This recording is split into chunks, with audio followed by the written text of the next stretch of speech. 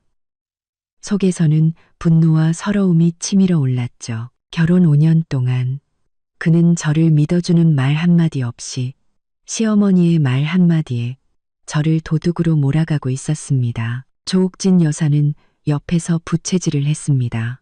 아들아, 제 태도 좀 봐라. 너를 아주 우습게 아는 거야.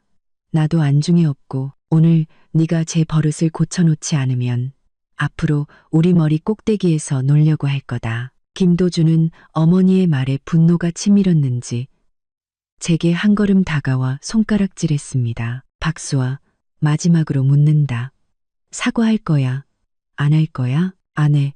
이를 악물고 대답했습니다. 제 말이 끝나기가 무섭게 김도준이 갑자기 발을 들어 제 배를 그대로 걷어찼습니다. 저는 미처 피할 새도 없이 바닥에 나뒹굴고 말았죠. 배에서 극심한 통증이 밀려왔고 눈물이 왈칵 쏟아졌습니다. 주변 친척들은 모두 경악해서 아무 말도 하지 못했습니다. 조옥진 여사는 김도준이 손을 대자더이 양양한 표정을 지었습니다. 심지어 옆에서 잘했다. 저런 건 저렇게 다스려야 해. 우리 김씨 집안이 우스운 줄 알아 라고 말했죠. 김도준이 다시 저를 때리려고 다가왔습니다. 저는 배를 감싸쥔 채 간신히 바닥에서 일어났습니다. 그리고 그와 조옥진 여사를 지독하게 쏘아보았죠. 마음속의 억울함과 분노가 한순간에 폭발했습니다. 박수아, 태어나서 이런 수모는 처음 겪어봤습니다. 탁수아, 태어나서 이런 수모는 처음 겪어봤습니다. 그들이 저에게 이럴 수는 없었습니다. 저는 더 이상 울지도 소리치지도 변명하지도 않았습니다. 그저 천천히 주머니에서 휴대폰을 꺼내들었죠. 김도준은 제가 휴대폰을 꺼내는 것을 보고 경찰에 신고하려는 줄 알았는지 비웃었습니다. 신고해봐. 경찰이 와서 너 같은 도둑을 잡아가나 나를 잡아가나 한번 보자고. 조옥진 여사도 옆에서 비아냥거렸습니다. 신고해도 소용없어. 여기 사람들이 다 봤는데 네가 먼저 돈을 훔치고 말대꾸했잖아. 도준이가 널 가르치는 건 당연한 거야. 저는 그들의 말을 무시하고 휴대폰 화면을 빠르게 넘겼습니다. 엄마라고 저장된 번호를 찾아 전화를 걸었죠. 전화는 2번 울리기도 전에 연결되었습니다. 수화기 너머로 부드러우면서도 위험 있는 목소리가 들려왔습니다. 수아야, 웬일로 엄마한테 전화를 다 했니? 엄마 보고 싶었어? 엄마의 목소리를 듣자 저는 간신히 눈물을 참았습니다. 목소리는 차분했지만 얼음장처럼 차가웠습니다. 엄마, 시작하세요. 더 이상 봐주지 마세요. 전화기 너머의 윤석영 회장님은 잠시 놀란 듯했지만 곧 제 목소리가 정상이 아니라는 걸 알아차렸습니다. 목소리는 금세 긴장감으로 가득 찼습니다. 수아야, 무슨 일이야? 누가 널 괴롭혔니? 어디야? 엄마가 지금 바로 갈게. 전 괜찮아요. 저는 김도준과 조옥진 여사를 흘끗 보며 차가운 미소를 지었습니다. 어떤 사람들이 제가 돈을 훔쳤다고 누명을 씌우고 저를 때렸어요. 엄마가 그러셨죠. 누가 날 괴롭히면 반드시 대가를 치르게 할 거라고. 이제 그들이 대가를 치를 시간이에요. 김씨네 사업, 더는 남겨둘 필요 없어요. 김도준과 조옥진 여사는 제가 누구와 통화하는지 모른 채 옆에서 계속 비아냥거렸습니다. 조옥진 여사가 말했죠. 누구한테 전화하는 거니? 도와달라고? 소용없어. 우리 김씨 집안도 이 동네에선 알아주는 집안이야. 너 같은 도둑 편들어줄 사람 아무도 없어. 김도준도 비웃었습니다. 헛수고하지 마. 네가 누구를 부르든 네가 돈 훔친 사실은 변하지 않아. 저는 그들의 비웃음을 무시한 채 전화기에 대고 말했습니다. 엄마, 그럼 이만 끊을게요. 전화를 끊고 저는 김도준과 조옥진 여사를 바라봤습니다. 눈에는 더 이상 억울함이나 분노가 없었습니다. 오직 얼음처럼 차가운 평온함만이 남아 있었죠. 두고 보세요. 얼마 안 가서 오늘 한 짓을 피눈물 흘리며 후회하게 될 테니까. 조옥진 여사가 또 욕을 하려 했지만 김도준이 막아섰습니다. 그는 저를 위아래로 훑어보더니 차갑게 코웃음을 쳤습니다. 후회. 너 맞아서 정신이 나갔구나. 당장 방으로 꺼져. 눈앞에서 얼쩡거리지 말고.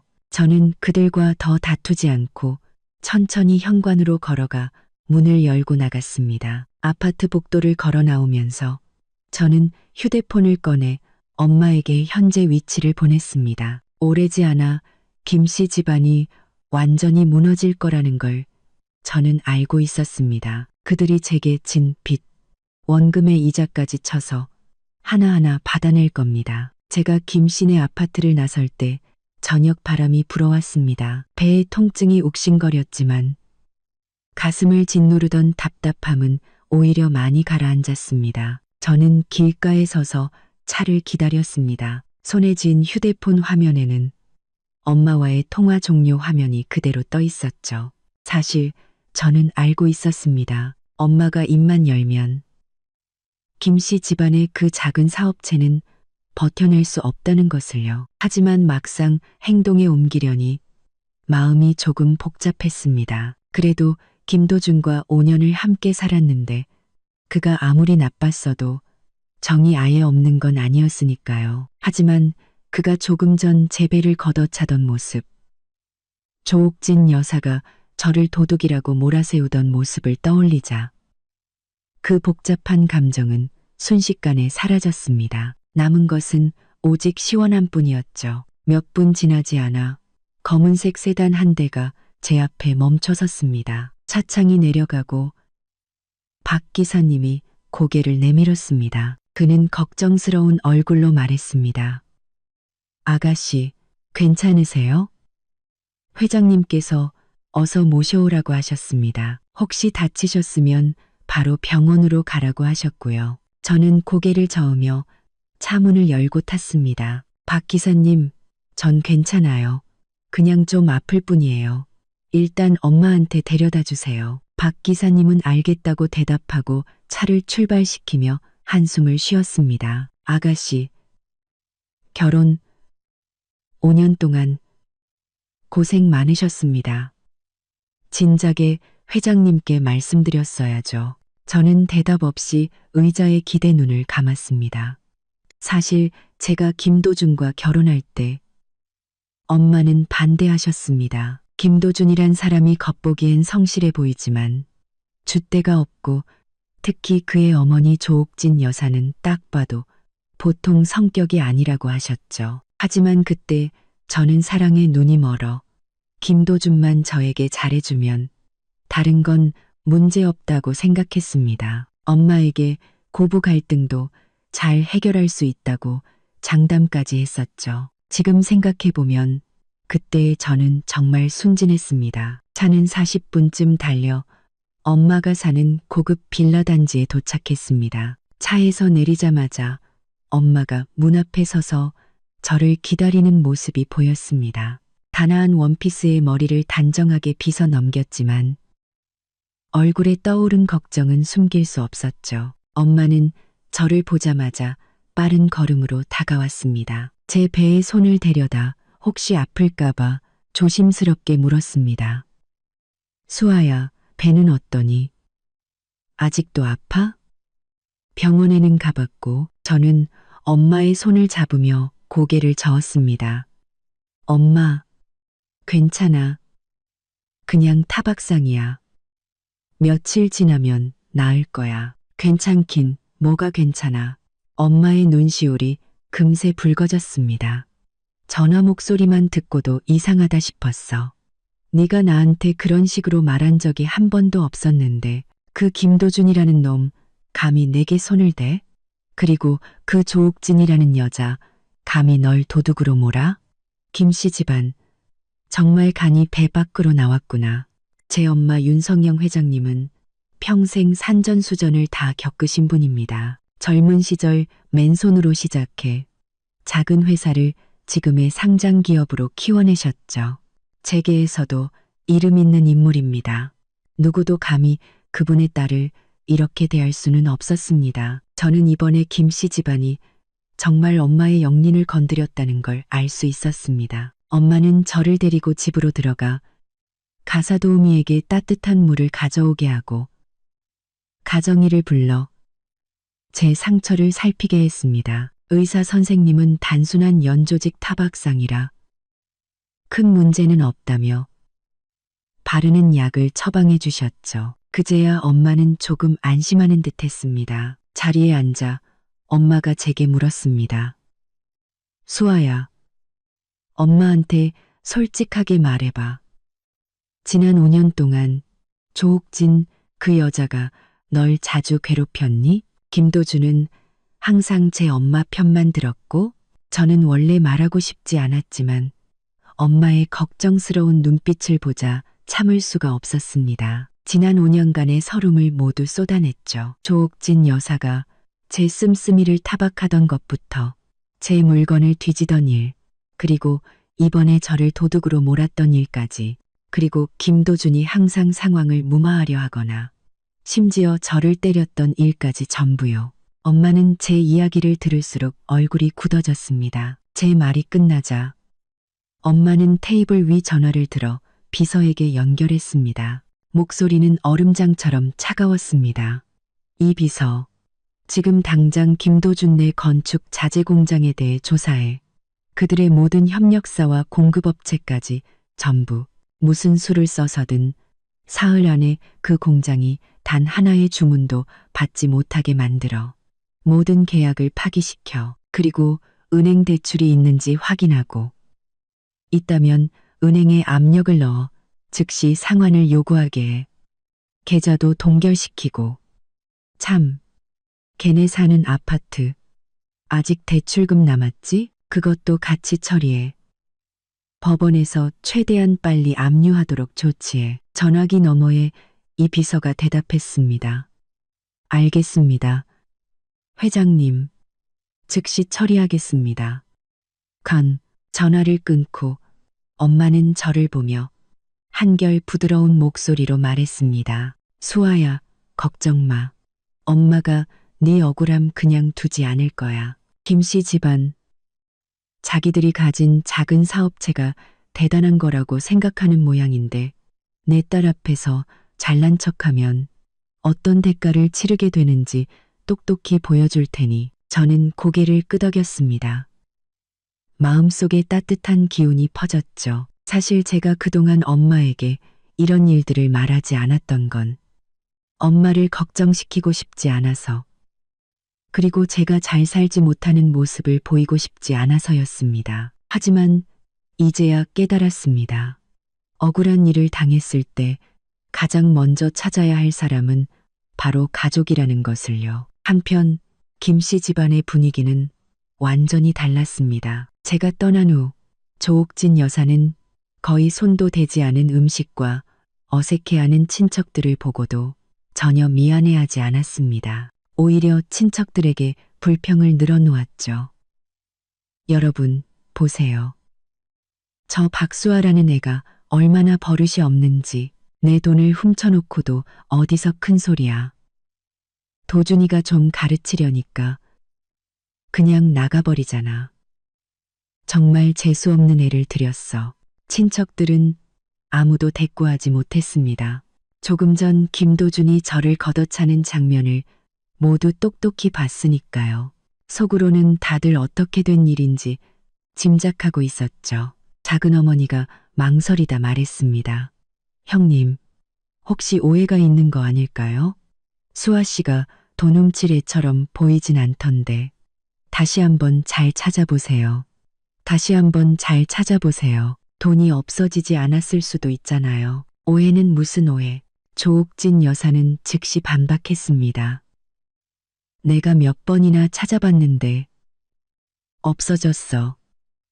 제가 훔친 게 아니면 누가 훔쳤겠어. 그리고 설령 돈이 없어지지 않았더라도 어디서 시어머니한테 말댔구야. 도준이가 개버릇 고치는 건 당연한 거지. 우리 김씨 집안에 시집 왔으면 우리 집 법도를 따라야 하는 거야. 김도준은 옆에서 술을 마시며 앉아 있었습니다. 얼굴이 좋지 않았죠.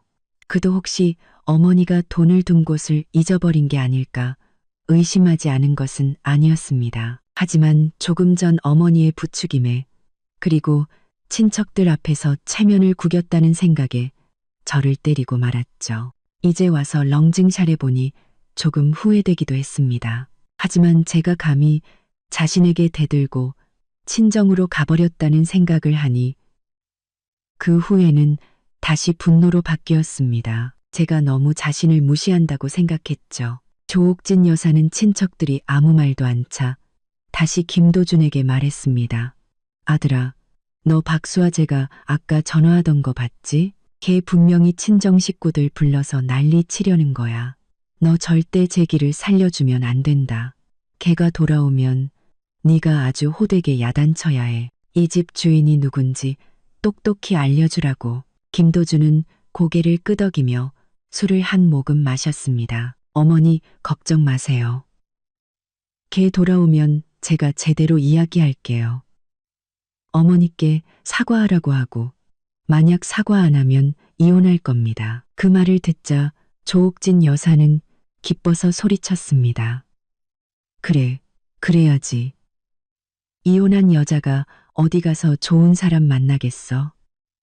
그때가 되면 분명히 울면서 돌아올 거야. 모자는 제가 무릎 꿇고 돌아올 장면을 상상하며 즐거워했지만 엄마가 이미 움직이기 시작했다는 사실은 꿈에도 몰랐습니다. 다음 날 아침 김도준은 평소처럼 건축 자재 공장으로 출근했습니다. 사무실에 도착하자마자 협력업체 사장에게서 전화가 걸려왔습니다. 협력업체 사장은 전화기 너머로 말했습니다. 김 사장, 정말 미안하게 됐네. 우리가 전에 이야기했던 그 주문 말이야. 취소해야 할 것 같아. 김도준은 순간 자기 귀를 의심했습니다. 이 사장님, 무슨 말씀이세요? 우리 계약서까지 다 썼잖아요. 왜 갑자기 취소하시는 겁니까? 아, 말도 말게. 이 사장님은 한숨을 쉬었습니다. 나도 김 사장이랑 계속 거래하고 싶지. 그런데 우리 본사에서 자네네 공장이랑은 거래하지 말라고 지시가 내려왔어. 나도 어쩔 수가 없어. 위에서 시키는 일인데 거역할 수가 있나. 김 사장, 정말 미안하네. 다음에 기회가 되면 다시 보세. 이 사장님은 그 말을 끝으로 전화를 끊었습니다. 김도준은 휴대폰을 든 채 한동안 멍하니 있었습니다. 이 사장님과는 3년 동안 거래하며 관계가 아주 좋았는데 왜 갑자기 주문을 취소하는 걸까요? 그것도 본사의 지시라니요. 김도준은 불안한 마음에 서둘러 다른 협력업체에 전화를 걸었습니다. 하지만 전화를 받은 상대방도 주문을 취소하겠다고 말했습니다. 이유는 이 사장님과 비슷했습니다. 위에서 거래를 중단하라는 지시가 내려왔다는 것이었죠. 김도준은 그제야 정신이 번쩍 들었습니다. 이 두 건의 주문은 올해 공장의 가장 큰 사업이었습니다. 이것들이 모두 취소되면 공장의 자금 흐름에 심각한 문제가 생길 겁니다. 그는 서둘러 다른 몇몇 협력업체에도 전화를 걸었지만 결과는 예외 없이 모두 같았습니다. 모든 협력업체가 주문을 취소했고 이유는 모두 같았습니다. 위에서 지시가 내려왔다는 것이었죠. 김도준은 의자에 주저앉았습니다. 머릿속이 하얗게 비었죠. 그는 도무지 이해할 수 없었습니다. 왜 하룻밤 사이에 모든 협력업체가 등을 돌리는지, 혹시 공장 제품에 문제가 생긴 걸까요? 하지만 그들의 제품은 항상 품질이 좋았고 심지어 품질상까지 받은 적이 있었습니다. 바로 그때 그의 비서가 허둥지둥 뛰어들어왔습니다. 사장님, 큰일 났습니다. 우리 공급업체들한테서도 전화가 왔는데 앞으로 우리랑 거래 안 한답니다. 그리 때 전에 주문했던 원자재도 배송 안 해준대요. 뭐라고? 김도준이 벌떡 일어섰습니다. 공급업체도 거래를 안 한다고? 왜? 이유는 말 안 해? 그냥 앞으로 거래 안 한다고만 하고 전에 우리가 성금으로 줬던 돈은 돌려주겠다고 했어요. 하지만 앞으로는 절대 우리랑 거래 안 할 거라고요. 비서가 고개를 숙이며 말했습니다. 김도준은 눈앞이 캄캄해져 비틀거렸습니다. 주문도 끊기고 공급업체도 끊겼습니다. 이것은 그들의 건축 자재 공장이 곧 생산을 중단해야 한다는 것을 의미했습니다. 그는 다시 휴대폰을 들어 협력업체와 공급업체에 전화를 걸어 이유를 물어보려 했지만 전화를 받지 않거나 바로 끊어버렸습니다. 그때 그는 갑자기 어제 제가 전화를 하던 모습과 두고 보세요. 얼마 안 가서 오늘 한 짓을 피눈물 흘리며 후회하게 될 테니까 라고 말했던 것을 떠올렸습니다. 설마 이 모든 게 제가 꾸민 일일까요? 하지만 김도준은 그럴 리 없다고 생각했습니다. 저는 평범한 직장인인데 어떻게 모든 협력업체와 공급업체가 등을 돌리게 할 만한 힘이 있겠습니까? 그는 아마 자신이 너무 예민하게 생각하는 것이라고, 업계에 무슨 일이 생겼거나 다른 경쟁업체가 방해하는 것이라고 생각했습니다. 그는 불안한 마음을 억누르며 비서에게 말했습니다. 일단 공장 직원들부터 안정시켜. 주문 문제는 우리가 해결 중이라고 걱정 말라고 전해. 그리고 다른 공급업체들을 좀 알아봐. 새로운 거래처를 찾을 수 있는지. 비서는 알겠다고 대답하고 서둘러 나갔습니다. 김도준은 의자에 앉아 머리를 쥐어뜯었습니다. 마음이 복잡하게 얽혀 있었죠. 그는 몰랐습니다. 이것이 단지 시작에 불과하다는 것을. 그는 더 끔찍한 일이 그들을 기다리고 있다는 것을요. 제가 엄마 집에 머문 이틀 동안 저는 책을 읽고 산책을 하며 평온한 나날을 보냈습니다. 엄마는 제게 김씨 집안에 대해 아무 말도 하지 않았지만 가끔 김씨네 쪽에서 반응이 오기 시작했어 라고 넌지시 말해주곤 했습니다. 저는 엄마가 일 처리를 확실하게 한다는 것을 알고 있었기에 엄마가 반응이 있다고 한 것은 김씨네 사업에 문제가 생기기 시작했다는 뜻임을 짐작할 수 있었죠. 사흘째 아침, 제가 정원에서 꽃에 물을 주고 있을 때 김도준이었습니다. 저는 잠시 망설이다 전화를 받았습니다. 전화기 너머 김도준의 목소리는 매우 다급했고 질책하는 듯한 말투였습니다. 박수아, 너 지금 집에 있는 거 아니지? 당장 돌아와. 우리 공장에 큰일 났어. 저는 차갑게 웃으며 일부러 모르는 척 했습니다. 무슨 큰일? 그게 나랑 무슨 상관인데? 나 지금 집안이야. 친정에 있어. 탱걸. 친정. 친정. 차갑게 웃으며 아직도 친정에 있다고? 김도준의 목소리가 더 다급해졌습니다. 박수아, 너 시침이 떼지 마. 내 엄마가 꾸민 짓이지. 우리 공장 협력업체들이 전부 주문을 취소했어. 공급업체도 거래를 끊었고. 네가 엄마 시켜서 이런 거지? 저는 조금 놀랐습니다. 김도준이 제 엄마의 소행이라고 짐작할 줄은 몰랐거든요. 하지만 굳이 부인할 생각은 없었습니다. 어차피 조만간 알게 될 테니까요. 저는 차분하게 말했습니다. 그렇다면 어쩔 건데? 당신은 잊었나 본데. 누가 날 도둑으로 몰고 누가 날 때렸는지 생각해봐. 이제 와서 당신 내 집에 문제가 생기니까 내가 생각나. 진작에 잘하지 그랬어. 수아야. 김도준이 전화기 너머로 소리쳤습니다. 내가 잘못했어. 우리 엄마도 잘못했고. 우리가 널 모함해서는 안 됐고. 널 때려서도 안 됐어. 제발 내 엄마한테 그만하라고 말해줘. 공장이 망하면 우리 집은 끝장이야. 당장 돌아와서 이야기 좀 하자. 내가 사과할게. 우리 엄마도 사과할 거야.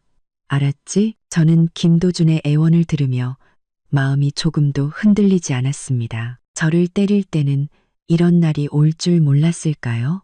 조옥진 여사가 저를 도둑으로 몰 때는 이런 날이 올 줄 몰랐을까요? 이제 와서 무섭다고? 너무 늦었어. 저는 전화기에 대고 말했습니다. 김도준, 사과로 모든 게 해결되면 경찰은 왜 있겠어?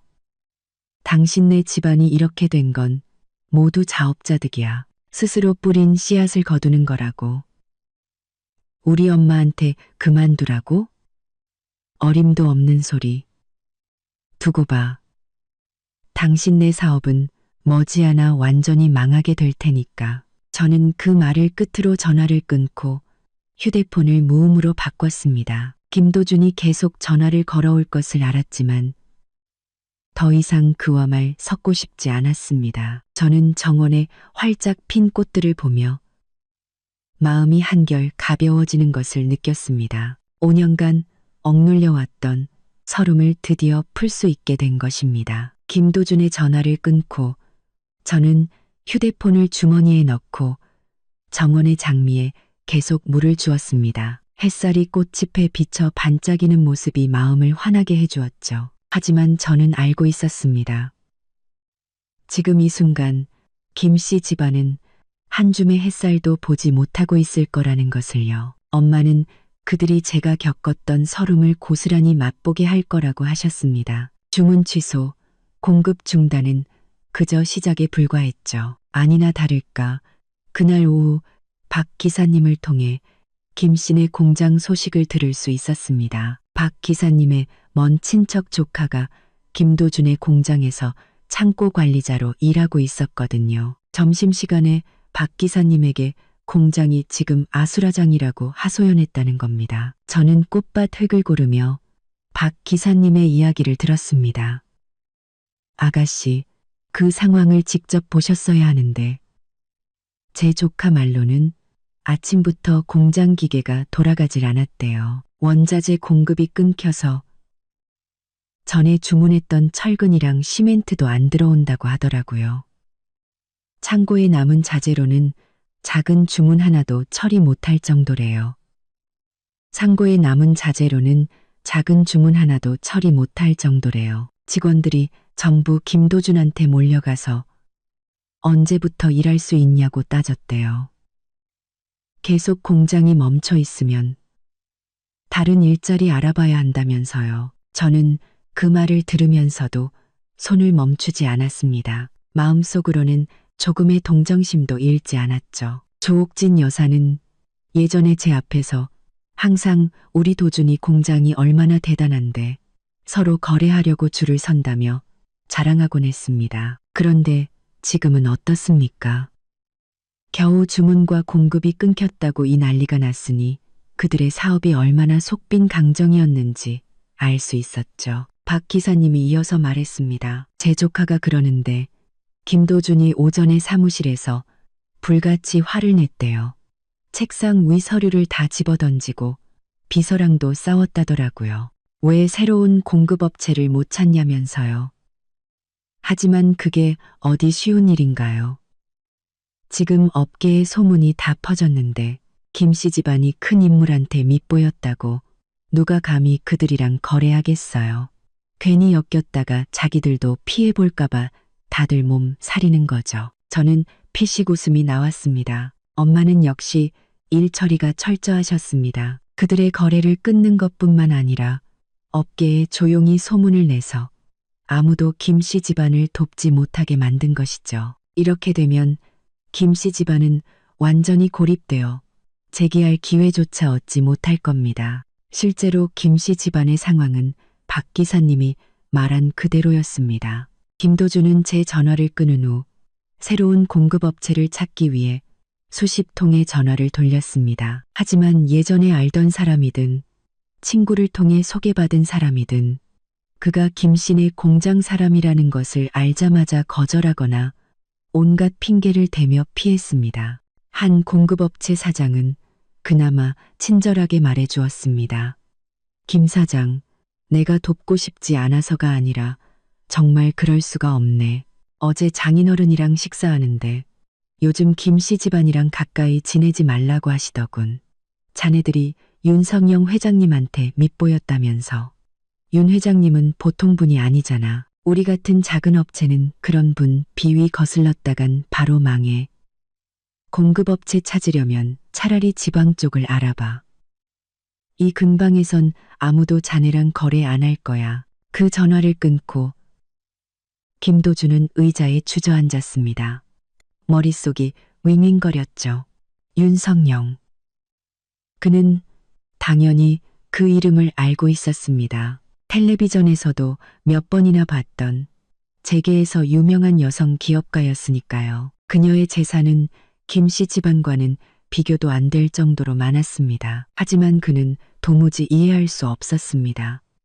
왜 자기 집안이 윤석영 회장님에게 밑보였는지. 그때 그는 불현듯 제가 전화를 걸 때 엄마라고 부르며 시작하세요 라고 말했던 것을 떠올렸습니다. 설마 박수아의 엄마가 바로 윤석영 회장님이었단 말인가? 그 생각이 들자마자 김도준의 얼굴은 새하얗게 질렸습니다. 그는 제가 처음 결혼했을 때 우리 집은 작은 사업을 한다고 말했던 것을 기억해냈습니다. 그와 조옥진 여사는 그 말을 대수롭지 않게 여기고 제 집안이 평범하다고 생각하며 항상 제 앞에서 거들먹거렸습니다. 이제 와서 보니 제가 일부러 그들에게 사실을 숨겼던 것입니다.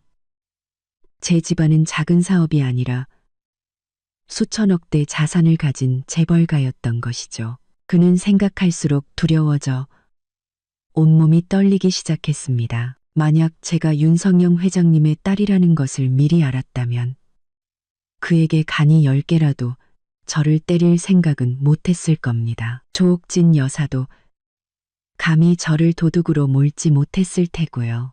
윤성영 회장님이 김씨 집안을 무너뜨리는 것은 그야말로 손가락 하나 까딱하는 일에 불과했습니다. 바로 그때 사무실 문이 열리고 조옥진 여사가 허둥지둥 뛰어들어왔습니다. 손에는 텅 빈 통장이 들려 있었죠. 아들아, 큰일 났다. 우리 은행에 넣어둔 돈을 찾을 수가 없어. 은행에서 우리 계좌가 동결됐대. 김도준이 벌떡 일어섰습니다. 눈이 동그래졌죠. 뭐라고요? 계좌가 동결됐다고요? 왜요? 내가 어떻게 알아? 조옥진 여사는 안절부절 못하며 발을 동동 굴렀습니다. 오늘 내 새 옷이나 사주려고 돈 좀 찾으러 갔는데 은행에서 계좌가 동결됐다는 거야. 동결 풀려면 대출금부터 갚으라는데. 아들아, 우리가 언제 은행에서 대출을 받았니? 김도준은 그제야 작년에 공장을 확장하면서 은행에서 5억을 대출받았던 것을 떠올렸습니다. 원래는 올해 주문 대금으로 갚을 생각이었지만 이제 주문도 끊기고 계좌도 동결되어 5억이라는 대출금은 그를 짓누르는 거대한 산이 되었습니다. 그는 이마를 짚으며 힘없이 말했습니다. 어머니, 작년에 공장 확장하면서 은행에서 5억 대출받았어요. 올해 갚으려고 했는데 뭐 5억이나 대출받았다고? 조옥진 여사의 목소리가 한 옥타브 높아졌습니다. 왜 나한테 말도 안 했어? 우리 집에 그만한 돈이 어디 있어? 안 되겠다. 내가 은행에 가서 따져야겠어. 왜 우리 계좌를 동결하냐고. 조옥진 여사는 그 말을 하며 밖으로 나가려 했습니다. 김도준이 급히 그녀를 붙잡았습니다. 어머니, 가지 마세요. 지금 가봤자 소용없어요. 은행도 위에서 지시를 받고 우리 계좌를 동결했을 거예요. 가봤자 헛걸음만 하고 망신만 당할 거예요. 그럼 우린 어떻게? 조옥진 여사는 울음을 터뜨렸습니다. 주문도 끊기고 공급업체도 도망가고 계좌까지 동결됐는데 우리 공장 이제 망하는 거니? 우리 돈도 다 없어지는 거야.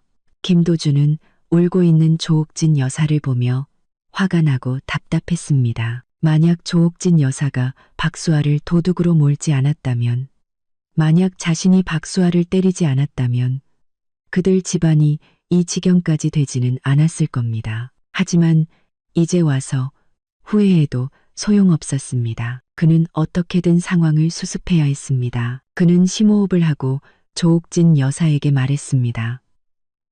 어머니, 너무 걱정 마세요. 우리 집을 구할 방법이 딱 하나 있어요. 조옥진 여사가 울음을 그치고 그를 쳐다봤습니다. 무슨 방법? 빨리 말해봐. 박수아한테 가서 사과하고 윤석영 회장님한테 그만해달라고 부탁하는 거예요. 김도준이 이를 악물고 말했습니다. 수아는 윤석영 회장님의 딸이에요. 그녀만 용서해주면 윤 회장님도 분명히 우리를 용서해 줄 거예요. 조옥진 여사는 제가 사과하러 가야 한다는 말에 얼굴이 굳어졌습니다. 내가 그 도둑년한테 사과하라고? 싫어. 분명히 걔가 내 돈을 훔쳤는데 우리가 왜 걔한테 사과해야 해? 어머니, 김도준이 참지 못하고 소리쳤습니다. 지금이 어떤 상황인데 아직도 그런 말씀을 하세요. 수아는 돈 훔친 적 없어요. 어머니가 둔 2천만 원은 분명히 어머니가 다른 곳에 두고 잊어버리신 걸 거예요. 설령 진짜 훔쳤다고 해도 지금은 그런 걸 따질 때가 아니라고요. 공장이 망하면 우리 집은 아무것도 안 남아요. 어머니 노후 자금으로 우리가 평생 먹고 살 수는 없잖아요. 조옥진 여사는 김도준의 말에 할 말을 잃었지만 여전히 저에게 사과하기는 싫었습니다. 자신이 어른이고 제가 아랫사람인데 어떻게 어른이 아랫사람에게 사과할 수 있냐고 생각했죠. 그것도 자신이 저를 모함한 후에 말입니다. 김도준은 조옥진 여사가 움직이지 않자 더 다급해졌습니다. 어머니, 고집 그만 부리세요. 지금 우리 집을 구할 수 있는 건 수아밖에 없어요. 어머니가 안 가시면 우리는 정말 끝장이에요. 조옥진 여사는 한참을 망설이다 결국 집이 망한다는 말에 겁을 먹었습니다. 그녀는 눈물을 닦으며 마지못해 말했습니다. 알았다. 같이 가주마. 하지만 미리 말해두는데 나는 사과만 할 거야. 걔가 계속 용서 안 해주면 나도 더는 모른다. 김도준이 급히 고개를 끄덕였습니다. 알겠어요. 알겠어요. 어머니가 사과만 하시면 걔도 분명히 용서해 줄 거예요. 지금 바로 수아 엄마 집으로 갑시다. 하지만 그들이 사무실을 나서기도 전에 한 무리의 직원들이 문을 막아섰습니다. 선두에는 50대 초반의 왕 반장님이 서 있었습니다. 그는 공장에서 10년 넘게 일했고 평소 김도준과도 관계가 나쁘지 않았습니다. 왕 반장님이 미간을 찌푸리며 퉁명스럽게 말했습니다. 사장님, 저희가 비서한테 물어봤는데 아직 새로운 공급업체도 못 찾고 새 주문도 못 받았다면서요. 그럼 우리는 언제부터 일할 수 있는 겁니까? 우리 같은 노동자들은 월급으로 먹고 사는데 계속 이렇게 공장이 멈춰 있으면 우리 가족들은 다 굶어 죽으라는 겁니까? 다른 직원들도 맞장구를 쳤습니다.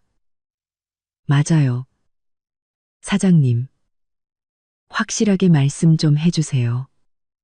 정말 공장 문 닫을 거면 저희도 다른 일자리 알아봐야 하잖아요. 김도준은 문 앞에 모인 직원들을 보며 당황했습니다. 이들은 모두 공장의 오랜 직원들이었고 평소에도 열심히 일했습니다. 만약 이들이 모두 떠나면 나중에 공장이 다시 돌아가도 일할 사람이 없을 겁니다. 그는 서둘러 웃는 얼굴로 말했습니다.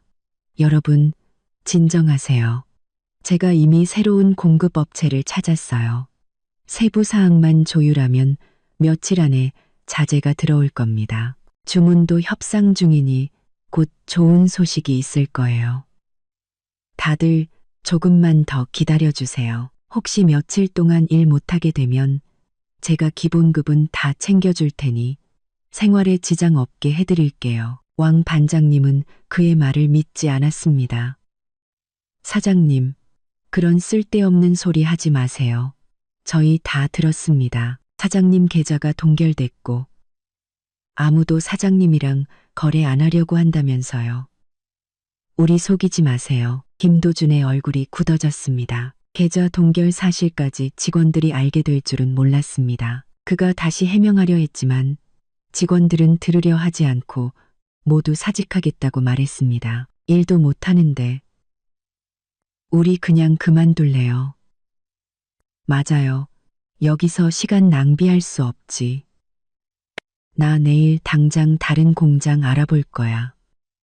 직원들은 왁자지껄하게 사직서를 내려갔습니다. 김도준과 조옥진 여사는 문 앞에 서서 그들을 막을 수 없었습니다. 하나둘씩 떠나는 직원들의 뒷모습을 보며 김도준의 마음은 점점 가라앉았습니다. 조옥진 여사가 김도준의 팔을 붙잡고 떨리는 목소리로 말했습니다. 아들아, 어떡하니? 직원들이 다 떠났어. 우리 공장 정말 망하는 거야? 김도준은 아무 말도 하지 않고 그저 멍하니 서 있었습니다. 그는 공장을 지킬 수 없다는 것을 알았습니다. 이제 유일한 희망은 제가 그들을 용서하고 윤석영 회장님이 그만두는 것뿐이었습니다. 그는 조옥진 여사를 데리고 서둘러 사무실을 나와 엄마 집으로 차를 몰았습니다. 가는 내내 그는 마음속으로 계속 기도했습니다. 제가 부부의 정을 생각해서라도 그들을 도와주기를. 하지만 그들이 엄마가 사는 빌라 단지 입구에 도착했을 때 경비원에게 제지당했습니다. 경비원은 그들의 차와 옷차림을 훑어보더니 불친절하게 말했습니다. 누구 찾으시죠? 약속은 하셨습니까? 김도준이 서둘러 말했습니다. 박수아 씨를 찾으러 왔습니다. 수아 씨가 여기 살고 저희는 가족입니다.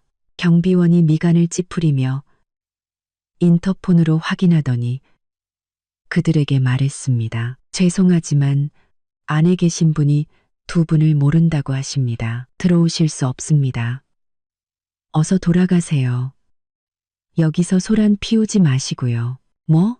우리를 모른다고? 조옥진 여사가 버럭 소리쳤습니다. 우리가 수아 시어머니랑 남편인데 어떻게 우리를 모를 수가 있어. 다시 한번 확인해봐. 김도준이랑 조옥진이 왔다고 전해 경비원이 짜증스럽게 말했습니다. 이미 확인했습니다. 모르는 분이라고 하셨어요. 계속 안 가시면 경찰 부르겠습니다. 김도준이 조옥진 여사를 끌어당기며 고개를 저었습니다. 그는 제가 일부러 그들을 들여보내지 않는다는 것을 알았습니다. 아무리 소란을 피워도 이 빌라 단지에는 들어갈 수 없을 겁니다. 그들은 차를 돌려 떠날 수밖에 없었습니다. 돌아오는 길에 조옥진 여사는 계속 불평을 늘어놓았습니다. 저 박수아라는 애 정말 배은망덕한 년이야. 우리 집에서 5년이나 먹여주고 재워줬는데 이제 와서 우리를 모른 척해. 그 윤성영이라는 여자도 너무 악독해. 어떻게 우리를 이 지경까지 몰아넣을 수가 있어. 김도준은 아무 말도 하지 않고 묵묵히 운전만 했습니다. 그는 이 모든 것이 자신들의 자업자득이라는 것을 잘 알고 있었습니다. 만약 그들이 저에게 조금만 더 잘해줬더라면, 만약 그들이 저를 도둑으로 몰지 않고 때리지 않았더라면 지금 이런 비참한 신세가 되지는 않았을 겁니다. 집에 돌아오니 이미 저녁이었습니다. 집안은 썰렁하고 아무런 온기도 없었죠. 조옥진 여사는 소파에 앉아 울면서 저를 욕했고 김도준은 옆에서 담배만 연신 피워댔습니다. 머릿속이 텅 비어 있었죠. 바로 그때 김도준의 휴대폰이 울렸습니다. 은행이었습니다. 그는 잠시 망설이다 전화를 받았습니다. 전화기 너머 은행 직원의 목소리는 매우 차가웠습니다. 김도준 씨, 저희 은행에서 받으신 5억 대출이 연체되었습니다. 3일 안에 상환해 주시기 바랍니다. 만약 상환하지 않으시면 저희는 법적 조치를 취해 귀하의 부동산을 경매에 넘겨 채무를 변제할 것입니다. 김도준의 손에서 휴대폰이 바닥으로 떨어졌습니다. 액정이 산산조각 났죠. 3일 안에 5억을 갚으라고? 그들은 지금 500만 원도 없는데 어떻게 5억을 갚겠습니까? 게다가 은행에서 집을 경매에 넘긴다고? 집까지 없어지면 그들은 살 곳조차 잃게 되는 것입니다. 조옥진 여사는 전화 내용을 듣고 김도준에게 달려가 울부짖었습니다. 아들아, 우린 어떻게? 은행에서 우리 집을 경매에 넘긴대. 우린 이제 어디서 살아? 김도준은 조옥진 여사를 껴안고 눈물을 참지 못했습니다. 그는 자신이 이렇게 비참한 신세가 될 줄은 꿈에도 몰랐습니다. 공장은 망하고 집은 경매에 넘어가고 손에는 돈 한 푼 없이 빚더미에 앉게 된 것입니다. 그는 천장을 올려다보며 후회했습니다. 만약 시간을 되돌릴 수 있다면 그는 절대 조옥진 여사가 저를 모함하게 두지 않았을 것이고 절대 저를 때리지 않았을 겁니다. 하지만 이제 와서 후회해도 소용없었습니다. 제가 김씨 집안의 상황을 알게 되었을 때 저는 특별히 기쁘지는 않았습니다. 그저 마음속에 돌덩이가 하나 내려앉은 기분이었죠. 저는 이것이 끝이 아니라는 것을 알고 있었습니다. 그들이 제게 갚아야 할 빚은 아직 많이 남아 있었으니까요. 이제 그들에게 집도 절도 없이 길거리에 나앉는 기분을 느끼게 해줄 차례였습니다. 저녁 식사 때 엄마가 제게 말했습니다. 수아야, 은행 쪽에서 김씨네 집 경매 준비를 마쳤다고 하더구나. 3일 뒤에 공고가 나갈 거야. 그리고 내가 알아봤는데 김씨네가 다른 곳에서 소액 대출 받은 게 몇 천만 원 더 있더라. 그때가 되면 그 대부업체들도 돈 갚으라고 찾아갈 거야. 저는 고개를 끄덕이며 반찬을 집었습니다. 엄마, 고마워요. 엄마가 웃으며 제 머리를 쓰다듬었습니다. 바보 같은 소리. 엄마한테 고맙긴. 넌 내 딸인데 내가 널 안 챙기면 누가 챙기겠니? 앞으로 누가 또 널 괴롭히면 엄마가 또 나설 거야. 저는 엄마의 부드러운 눈빛을 보며 마음이 따뜻해졌습니다. 이런 엄마가 있다는 것이 제 인생 최고의 행운이었습니다. 저는 앞으로 엄마에게 효도하며 다시는 엄마를 걱정시키지 않겠다고 다짐했습니다. 3일은 금방 지나갔습니다. 김씨네 집에는 예상대로 은행에 압류 공고가 붙었습니다. 일주일 뒤에 경매에 들어간다는 내용이었죠. 이 소식은 김씨 집안과 친척들 사이에 폭탄처럼 퍼졌습니다. 많은 친척들이 전화를 걸어 상황을 물었고 조옥진 여사는 처음에는 숨기려 했지만 결국 울면서 집안 사정을 털어놓았습니다. 하지만 친척들은 대충 위로 몇 마디를 건네거나 핑계를 대고 전화를 끊을 뿐 아무도 그들을 도우려 하지 않았습니다. 평소 조옥진 여사와 가깝게 지내던 먼 친척 언니는 전화로 이렇게 말했습니다. 옥진아, 내가 돕고 싶지 않아서가 아니라 너희 집이 밉보인 사람이 너무 대단해서 그래. 나까지 엮였다간 큰일 나. 다른 방법을 찾아봐. 나 지금 바빠서 이만 끊을게. 전화를 끊고 조옥진 여사는 소파에 앉아 더 서럽게 울었습니다. 그녀는 이제야 깨달았습니다. 예전에 자신과 형님, 동생하던 친척들이 모두 그들 집안의 재산을 보고 잘해줬다는 것을요.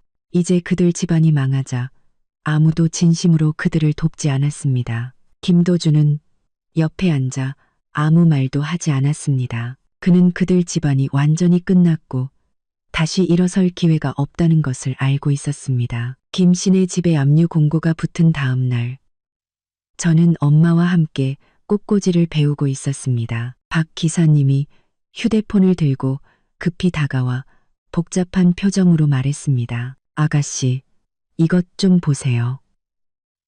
김 씨네 공장 앞에서 난리가 났습니다. 직원들이 밀린 월급 달라고 시위하고 있어요. 저는 꽃을 내려놓고 박 기사님의 휴대폰을 받아들었습니다. 화면에는 지역 커뮤니티 게시판에 글이 떠 있었습니다. 현장 사진 몇 장과 함께였죠. 작업복을 입은 직원들이 내 피땀 어린 돈을 돌려달라. 김도준은 돈 갚아라. 라고 쓴 피켓을 들고 있었습니다. 공장 정문은 밀려서 찌그러져 있었고 김도준과 조옥진 여사는 그들 사이에 갇혀 얼굴이 새하얗게 질려 있었습니다. 매우 초라해 보였죠. 게시글 아래에는 많은 댓글이 달려 있었습니다. 저 공장 망한다는 소문 돌더니 월급 떼먹는 건 너무하네.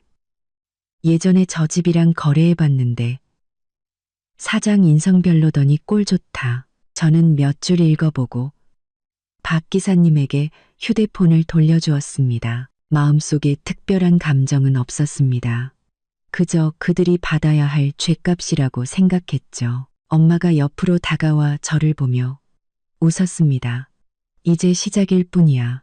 앞으로 겪을 일은 더 많을걸. 저는 고개를 끄덕이고 다시 꽃을 들었습니다. 사실 저는 당시 상황이 얼마나 혼란스러웠을지 짐작할 수 있었습니다. 그 직원들은 대부분 가장이었고 월급으로 집세도 내고 아이들 학비도 내야 했을 겁니다. 돈을 받지 못했으니 얼마나 절박했겠습니까? 김도준과 조옥진 여사는 평생 편하게 살아왔는데 이런 상황은 처음 겪어봤을 겁니다. 아마 어찌할 바를 몰라 당황했겠죠.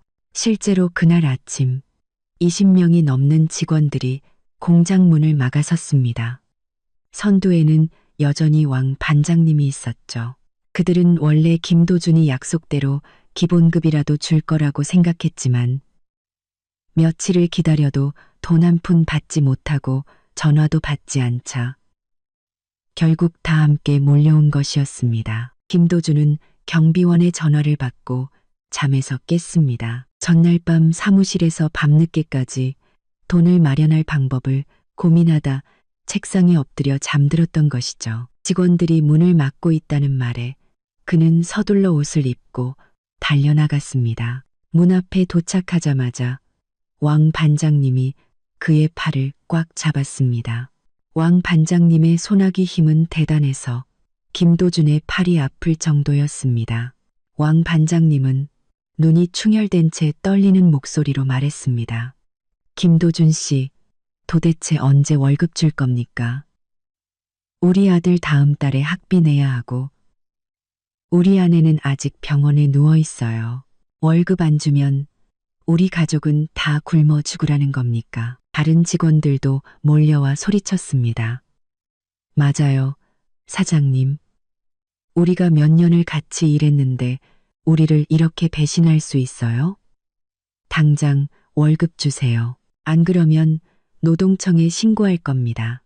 법원에 고소해서 당신 감옥에 쳐넣을 수도 있어요. 김도준은 겁에 질려 얼굴이 하얗게 변했습니다. 그는 서둘러 손을 저으며 말했습니다. 여러분, 진정하세요. 월급은 꼭 드릴 겁니다. 다만 지금 자금이 좀 부족해서 며칠만 더 시간을 주세요. 제가 꼭 돈을 마련할게요. 며칠? 또 며칠이요? 왕 반장님이 차갑게 웃었습니다. 우리는 이미 일주일을 기다렸어요. 당신은 매번 그렇게 말했죠. 우리는 더 이상 당신을 믿지 않아요. 오늘 확실하게 약속하세요. 월급을 주든지 아니면 우리가 경찰에 신고하든지. 왕 반장님은 그 말을 하며 휴대폰을 꺼내 신고하는 척했습니다. 김도준이 급히 그를 말렸습니다. 신고하지 마세요. 제가 지금 당장 돈 구하러 갈게요. 조금만 더 기다려주세요. 지금 바로 갈게요. 그는 직원들을 해치고 비틀거리며 사무실로 달려갔습니다. 휴대폰을 들고 친척과 친구들에게 전화를 걸어 돈을 빌리려 했지만 예전에 형님, 동생 하던 친구들은 그가 돈을 빌리려 한다는 것을 알자마자 돈이 없다거나 집안에 일이 있다고 핑계를 대며 아무도 도와주지 않았습니다. 한 친구는 그나마 솔직하게 말해주었습니다. 도준아, 내가 돕고 싶지 않아서가 아니라 네가 밑보인 사람이 윤석영 회장님이잖아. 내가 너한테 돈 빌려줬다가 그분한테 찍히면 우리 집도 망해. 네가 알아서 해결해. 미안하다. 전화를 끊고 김도준은 의자에 앉아 절망감에 울고 싶었습니다. 아무도 자신에게 돈을 빌려주지 않을 거라는 것을 알았습니다. 누구도 자신 때문에 윤석영 회장님에게 밉보이고 싶지 않았던 것이죠. 바로 그때 사무실 문이 열리고 조옥진 여사가 급히 들어왔습니다. 손에는 천 가방이 들려 있었고 얼굴은 굳어 있었습니다. 아들아, 밖에서 직원들이 아직도 난리니? 돈은 빌렸고? 김도준이 고개를 저었습니다. 목소리가 쉬어 있었죠. 아니요, 아무도 안 빌려줘요. 조옥진 여사의 얼굴이 새하얗게 질렸습니다. 그녀는 한참을 망설이다 손에 든 천 가방을 천천히 열었습니다. 안에는 현금 뭉치와 통장 몇 개가 들어 있었죠. 그녀는 이를 악물고 말했습니다. 아들아, 이건 내가 숨겨둔 노후 자금이다. 현금으로 8,600만 원, 그리고 이 통장에 3천만 원 넘게 있어. 다 합해서 1억 2천만 원 정도 될 거야. 일단 이 돈으로 직원들 월급부터 일부 줘. 더 이상 소란 피우지 않게. 김도준은 가방 속 돈과 통장을 보며 눈시울이 붉어졌습니다. 그는 이 돈이 조옥진 여사가 평생 아끼고 모은 돈이라는 것을 알고 있었습니다. 평소 새 옷 한 벌 사입지 않던 어머니가 이제 그 돈을 자신을 위해 내놓은 것입니다. 그는 목이 메어 말했습니다. 어머니, 이건 어머니 노후 자금이잖아요. 제가 어떻게 이 돈을 써요? 지금이 어떤 상황인데 그런 소리를 해. 조옥진 여사는 돈과 통장을 그의 손에 쥐어주었습니다. 어서 이 돈으로 직원들 월급 줘. 쟤들이 경찰에 신고하면 넌 감옥에 가야 하고 우리 집은 정말 끝장이야. 네가 무사하기만 하면 우리는 나중에 다시 돈을 모을 수 있어. 김도준은 손에 든 돈과 통장을 보며 마음이 아팠습니다. 이것이 그들 집안의 마지막 희망이라는 것을 알았습니다. 그는 서둘러 돈을 들고 밖으로 나가 문 앞에 모인 직원들에게 말했습니다. 여러분, 소란 그만 피우세요. 여기 1억 2천만 원 있습니다. 일단 이걸로 월급 일부를 지급하겠습니다. 나머지는 제가 최대한 빨리 마련해서 한 푼도 떼먹지 않고 다 드릴게요. 직원들은 서로를 쳐다보았고 왕 반장님이 나서서 말했습니다. 좋습니다. 이번 한 번만 더 믿어보죠.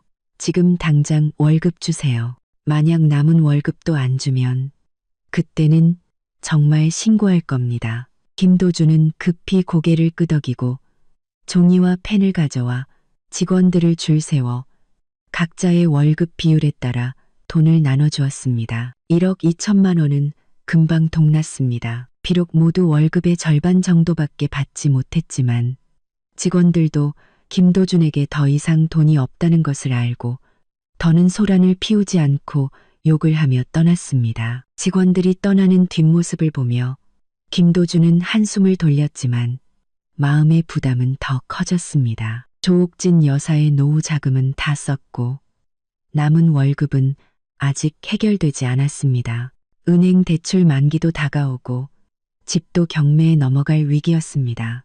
그는 정말 어떻게 해야 할지 몰랐습니다. 조옥진 여사가 다가와 그의 손에 든 텅 빈 가방을 보며 눈시울을 붉혔습니다. 아들아, 우리 노후 자금이 다 없어졌어. 우린 이제 어떡하니? 김도준이 그녀를 껴안으며 쉬어버린 목소리로 말했습니다. 어머니, 죄송해요. 다 제 잘못이에요. 제가 무능해서 어머니까지 고생시키네요. 조옥진 여사가 울며 말했습니다. 내 탓이 아니야. 다 그 박수아라는 년이랑 걔 엄마 때문이야. 걔네만 아니었으면 우리 집이 이렇게 되지는 않았을 텐데. 김도준은 아무 말도 하지 않고 그저 묵묵히 조옥진 여사를 껴안았습니다. 그는 속으로 잘 알고 있었습니다. 박수아와 윤석영 회장님이 아니었더라도 그들의 사업은 오래가지 못했을 거라는 것을요. 지난 몇 년간 그는 기존 거래처에만 의존하며 새로운 기술이나 사업 확장을 생각하지 않았습니다. 이미 시장의 변화에 뒤처지고 있었던 것이죠. 박수아와 윤석영 회장님은 그저 그들 집안이 망하는 속도를 앞당겼을 뿐입니다. 하지만 그는 조옥진 여사에게 이 말을 할 수 없었습니다. 그는 조옥진 여사가 지금 마음속에 증오만 가득하다는 것을 알고 있었습니다.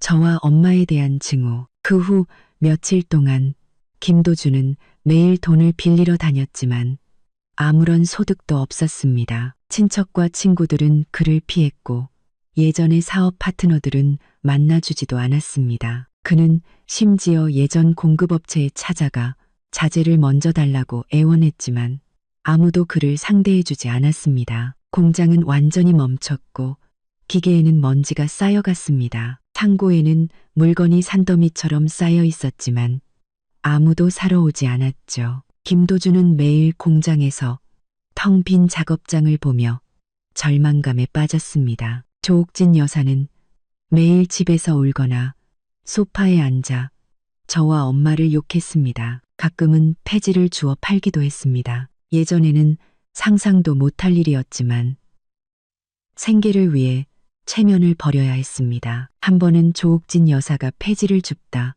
예전에 친하게 지내던 이웃 아주머니를 만났습니다. 그 아주머니는 예전에 그녀와 함께 광장 춤을 추고 집에 자주 놀러와 그녀의 아들이 능력 있다고 부러워하던 사람이었습니다. 하지만 지금 그 아주머니는 그녀의 손에 든 폐지 자루를 보고도 인사 없이 일부러 그녀를 피해갔습니다. 마치 그녀에게 엮이기 싫다는 듯이요.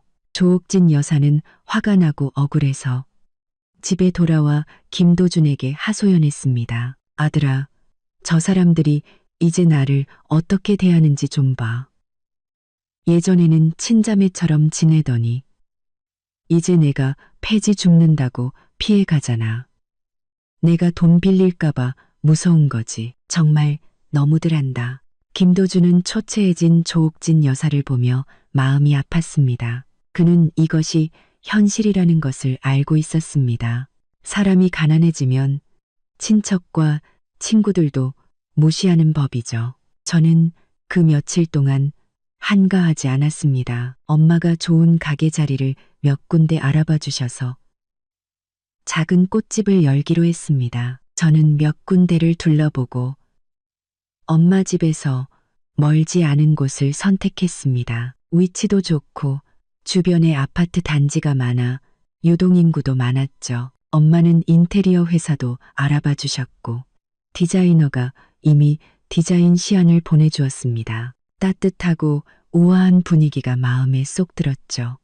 디자인 시안을 보며 저는 기대감에 부풀었습니다. 드디어 김 씨 집안의 그림자에서 벗어나 새로운 삶을 시작할 수 있게 된 것입니다. 그날 오후 제가 디자이너와 인테리어 세부 사항을 논의하고 있을 때 휴대폰이 울렸습니다. 모르는 번호였습니다. 저는 잠시 망설이다 전화를 받았습니다. 전화기 너머로 익숙하면서도 낯선 목소리가 들려왔습니다. 김도준이었습니다. 그의 목소리는 매우 쉬어 있었고 애원하는 듯 했습니다. 수아야, 내가 잘못했어. 정말 잘못했어. 우리 엄마도 잘못했다고 하고 널 도둑으로 몰아서는 안 됐어. 내가 널 때려서도 안 됐고 제발 내 엄마한테 그만하라고 말해줘. 우리 집은 이제 거의 망했어. 우리 엄마 노후 자금도 다 없어졌고 이대로 가다간 우리 정말 못 살아. 저는 차갑게 웃으며 침착하게 말했습니다. 김도준, 당신들이 날 도둑으로 몰고 때릴 때는 이런 날이 올 줄 몰랐어? 이제 와서 잘못했다고? 너무 늦었어. 난 우리 엄마한테 그만하라고 말 안 할 거야. 당신네 집안이 이렇게 된 건 모두 자업자득이니까. 수아야, 제발 이번 한 번만 기회를 줘. 김도준이 전화기 너머로 울기 시작했습니다. 우리 그래도 부부였잖아. 어떻게 그렇게 매정하게 굴 수 있어? 내 엄마한테 그만하라고만 해주면 내가 뭐든지 할게. 너한테 무릎 꿇고 사과하고 이혼하고 재산 포기 각서도 쓸게. 제발. 저는 마음이 조금도 흔들리지 않았습니다. 오히려 우스웠죠. 지금은 뭐든지 하겠다고 하지만 저를 때릴 때는 왜 이런 생각을 못했을까요? 저는 담담하게 말했습니다. 김도준, 우리 사이에 부부의 정 같은 건 이미 없어. 네가 나한테 무릎 꿇고 사과하고 재산을 포기해도 네가 나에게 준 상처는 사라지지 않아. 헛수고하지 마. 차라리 은행 대출이랑 직원들 월급이나 어떻게 해결할지 고민해봐. 저는 그 말을 끝으로 전화를 끊고 그 번호를 차단했습니다. 더 이상 그와 엮이고 싶지 않았습니다. 그의 생사는 저와 아무런 관련이 없었습니다. 전화를 끊자 디자이너가 저를 보며 미안한 듯 말했습니다. 박 사장님, 죄송합니다. 방해됐네요. 계속 인테리어 이야기할까요? 제가 웃으며 고개를 끄덕였습니다. 네, 계속하죠. 디자이너의 손에 들린 디자인 시안을 보며 제 마음은 희망으로 가득 찼습니다. 저의 새로운 삶이 곧 시작될 것이고 김 씨 집안의 삶은 점점 더 비참해질 것입니다. 그들이 제게 진 빚, 저는 하나하나 받아낼 것입니다. 그들이 자신들의 행동에 대해 응당한 대가를 치르게 할 것입니다. 김 씨 집안에서는 김도준이 전화를 끊고 완전히 절망했습니다. 그는 제가 정말로 자신을 용서하지 않을 것이고 윤성영 회장님도 그만두지 않을 것이라는 것을 알았습니다. 그들 집안은 정말 끝장이었습니다. 조옥진 여사는 그의 넉나간 모습을 보고 불안해졌습니다. 아들아, 수아가 뭐라고 하니? 우리를 안 도와주겠대? 김도준이 고개를 끄덕였습니다. 목소리가 쉬어 있었죠. 네, 안 도와준대요. 우리 집안이 이렇게 된 건 자업자득이라고 윤 회장님한테 그만하라고 말 안 할 거래요. 조옥진 여사의 얼굴이 새하얗게 질렸습니다. 그녀는 소파에 주저앉아 중얼거렸습니다. 끝났어. 우리 집은 이제 정말 끝났어. 바로 그때 초인종이 울렸습니다. 김도준과 조옥진 여사는 서로를 쳐다보며 불길한 예감을 느꼈습니다. 김도준이 가서 문을 열자 문 앞에는 제복을 입은 경찰 2명과 은행 직원이 서 있었습니다. 한 경찰이 신분증을 보여주며 엄숙하게 말했습니다. 김도준 씨 맞으십니까? 은행에 신고를 받고 왔습니다. 기아는 5억의 대출금을 연체한 혐의가 있습니다. 저희와 함께 서로 가서 조사를 받으셔야겠습니다. 김도준은 당황해서 손을 저었습니다. 제가 일부러 안 갚은 게 아닙니다. 지금 돈이 없어서 그래요. 며칠만 더 시간을 주세요. 제가 꼭 돈을 마련할게요. 은행 직원이 차갑게 말했습니다. 김도준 씨, 저희는 이미 여러 번 기회를 드렸습니다. 귀하가 계속 대출금을 상환하지 않아 저희는 법적 조치를 취할 수밖에 없습니다. 그리고 귀하의 집은 이미 법원에 의해 압류되었고 다음 주에 경매에 들어갈 예정입니다. 속히 이사 준비를 하시기 바랍니다. 김도준은 경찰과 은행 직원을 보며 절망감에 바닥에 주저앉았습니다. 그는 이제 막대한 대출금뿐만 아니라 집까지 잃고 심지어 감옥에 갈 수도 있다는 것을 알았습니다. 조옥진 여사는 문 앞에 경찰을 보고 울음을 터뜨렸습니다. 경찰의 팔을 붙잡고 애원했죠. 경찰 아저씨, 제발 우리 아들 좀 용서해 주세요. 일부러 그런 게 아니에요. 돈이 없어서 그래요. 며칠만 더 시간을 주세요. 우리가 꼭 돈을 마련할게요. 경찰이 난처하게 말했습니다. 아주머니, 저희도 규정대로 하는 겁니다. 아드님과 함께 서로 가서 이야기하시죠. 경찰서에서 자세한 이야기를 듣겠습니다. 경찰은 그 말을 하며 김도준을 바닥에서 일으켜 세워 수갑을 채우고 아래층으로 데려갔습니다. 조옥진 여사는 울면서 뒤를 따랐지만 아무도 그녀를 상대해 주지 않았습니다. 주변 이웃들은 소란을 듣고 고개를 내밀어 구경하며 수군거렸습니다. 조옥진 여사는 이웃들의 이상한 눈초리를 보며 창피하고 부끄러워 쥐구멍에라도 숨고 싶었습니다. 그녀는 그들 김씨 집안이 완전히 끝났다는 것을 알았습니다. 사업도 망하고 집도 없어지고 아들은 감옥에 가게 된 것입니다. 그리고 이 모든 것이 그녀가 박수아를 도둑으로 몰고 김도준이 박수아를 때렸기 때문이었습니다. 그녀는 후회했습니다. 정말로 후회했습니다. 만약 그녀가 박수아를 모함하지 않았다면, 만약 김도준이 박수아를 때리지 않았다면 그들 집안이 이 지경까지 되지는 않았을 겁니다. 하지만 이제 와서 후회해도 소용없었습니다. 모든 것을 되돌릴 수는 없었습니다. 제가 김도준이 경찰에 연행되었다는 소식을 들었을 때 저는 그저 담담하게 웃었습니다. 이것은 그들이 치러야 할 대가 중 하나일 뿐이었습니다. 앞으로 더 많은 고통이 그들을 기다리고 있을 것입니다. 저는 그들을 동정하지도 용서하지도 않을 것입니다.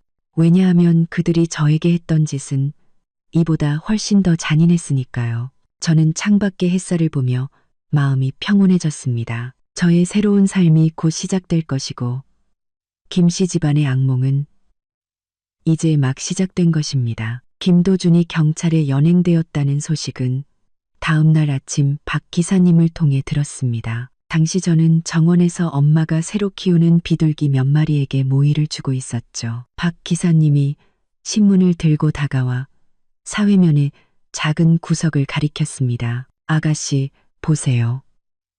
김씨네 일이 신문에까지 났네요.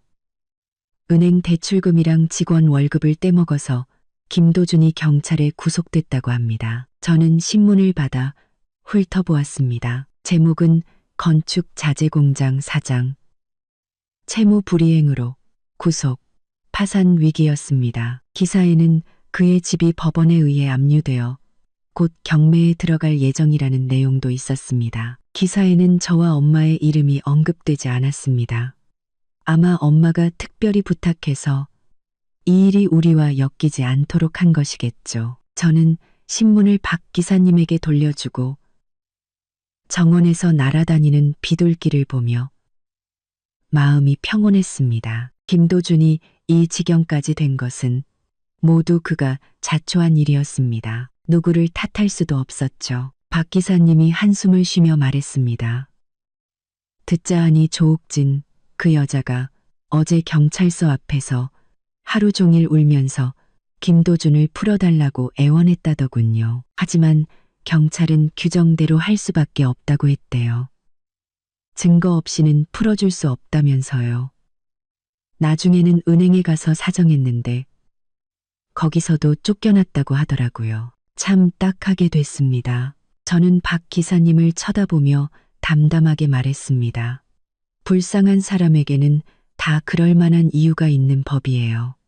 예전에 저를 도둑으로 몰 때는 이런 날이 올 줄 몰랐겠죠. 이제 와서 불쌍한 척 해봤자 소용없어요. 박 기사님은 고개를 끄덕이고 다른 일을 하러 갔습니다. 저는 계속 비둘기에게 모이를 주며 어제 조옥진 여사의 모습을 상상했습니다. 분명히 초라하고 절망적이었겠죠. 하지만 저는 조금도 동정심이 들지 않았습니다. 오히려 이것이 그녀가 받아야 할 죗값의 시작일 뿐이라고 생각했죠. 실제로 김도준이 구속된 후 조옥진 여사는 혼자 집에 남아 매일 우는 것 외에는 아무것도 할 수 없었습니다. 그녀는 경찰서에 가서 김도준을 만나려 했지만 경찰은 변호사만 용의자를 만날 수 있다고 했습니다. 그녀는 김도준의 얼굴조차 볼 수 없었죠. 친척과 친구들에게 도움을 청했지만 모두 그녀를 피하거나 방법이 없다고 말했습니다. 아무도 그녀의 일에 관여하고 싶어 하지 않았죠. 더 절망적인 것은 곧 법원에서 사람들이 찾아와 경매 통지서를 건네며 일주일 안에 집을 비우라고 한 것이었습니다. 법원 직원의 말투는 매우 엄격했습니다. 조옥진 씨, 이 집은 이미 압류되었습니다. 다음 주에 경매에 들어갈 예정이니 속히 짐을 싸서 이사 준비를 하십시오. 만약 그때까지 이사하지 않으시면 저희가 강제로 집을 비울 수밖에 없습니다. 조옥진 여사는 경매 통지서를 들고 손을 떨었습니다. 눈물이 왈칵 쏟아졌죠. 아저씨, 제발 며칠만 더 시간을 주세요. 제 아들은 지금 구치소에 있고 저 혼자서는 갈 곳이 없어요. 제발. 법원 직원이 한숨을 쉬었습니다. 조옥진 씨, 저희도 규정대로 하는 겁니다.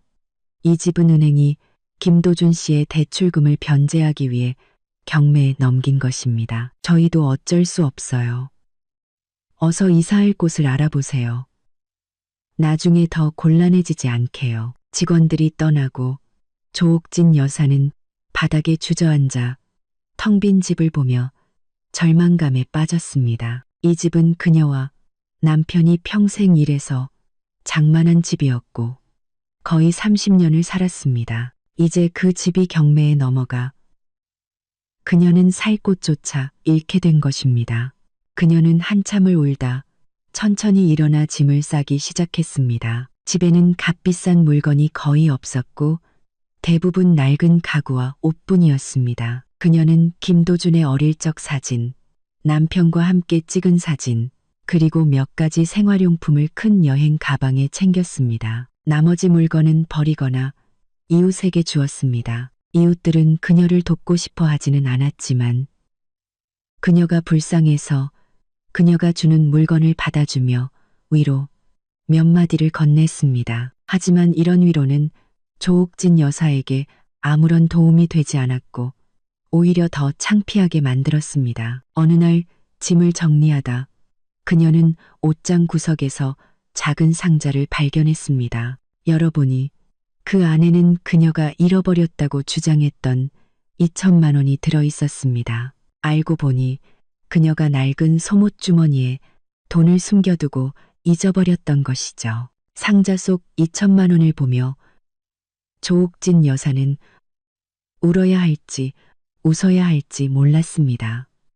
그녀는 이 2천만 원 때문에 박수아를 도둑으로 몰았고 결국 김도준이 박수아를 때리게 만들었습니다. 그 결과 윤석영 회장님이 그들 집안의 사업을 망하게 하고 김도준은 구속되고 집은 경매에 넘어갔습니다. 이제 돈을 찾았지만 그들 집안은 이미 망했습니다.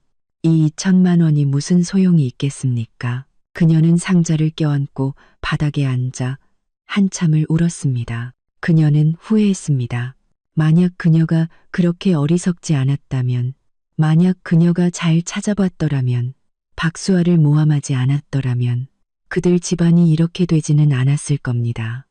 하지만 이제 와서 후회해도 소용없었습니다. 짐을 다 싸고 조옥진 여사는 갈 곳이 없었습니다. 시골로 돌아가고 싶었지만 시골집은 이미 팔았고 친척들도 그녀를 받아주지 않았습니다. 집을 구하고 싶었지만 손에는 2천만 원밖에 없었고 그 돈은 김도준의 변호사 비용으로 남겨둬야 했습니다. 결국 그녀는 공장 창고 구석에 낡은 매트리스를 깔고 임시로 머물렀습니다. 창고는 춥고 습했고 먼지와 거미줄로 가득했습니다. 밤에는 쥐가 돌아다니는 소리까지 들렸죠. 조옥진 여사는 평생 이렇게 험한 곳에서 자본 적이 없었습니다. 매일 밤 잠을 설쳤고 눈을 감으면 예전에 좋았던 시절이 떠올라 눈물이 흘렀습니다. 그녀는 매일 아침 경찰서 앞에 가서 혹시나 김도준을 만날 수 있을까 기다렸지만 매번 실망하고 돌아왔습니다. 은행 앞에 가서 집을 경매에 넘기지 말아달라고 애원했지만 은행 직원들은 만나주지도 않았죠. 한 번은 은행 앞에서 기다리다 예전에 함께 광장 춤을 추던 이웃 이씨 아주머니를 만났습니다. 이씨 아주머니는 그녀를 보고 깜짝 놀랐습니다. 옥진아, 너 왜 이 모양이야? 머리는 헝클어지고 옷은 더럽고 무슨 일 있었어? 조옥진 여사는 이씨 아주머니를 보자 눈물이 왈칵 쏟아졌습니다. 그녀는 집안 사정을 모두 털어놓았죠. 이씨 아주머니는 한숨을 쉬었습니다. 옥진아, 내가 뭐라고 할 말은 없지만 애초에 네가 수아를 도둑으로 몰아서는 안 됐어. 내가 본 수아는 착한 아이였는데 어떻게 내 돈을 훔쳤겠어. 이건 다 내가 자초한 일이야. 조옥진 여사는 고개를 숙이고 아무 말도 하지 못했습니다. 이씨 아주머니가 하는 말이 맞다는 것을 알고 있었지만 이제 와서 후회해도 소용없었습니다. 이씨 아주머니는 잠시 망설이다 주머니에서 10만 원을 꺼내 그녀의 손에 쥐어주었습니다. 옥진아, 나도 돈이 많지는 않지만 20만 원으로 맛있는 거라도 사 먹어. 몸 상하지 않게. 무슨 일 있으면 또 연락하고. 조옥진 여사는 돈을 받으며 더 서럽게 울었습니다. 언니, 고마워. 정말 고마워. 이씨 아주머니가 그녀의 어깨를 두드렸습니다. 우리 사이에 뭘. 어서 살 곳부터 알아보고 몸조리 잘해. 도준이 나오면 모자가 다시 잘 살아봐야지.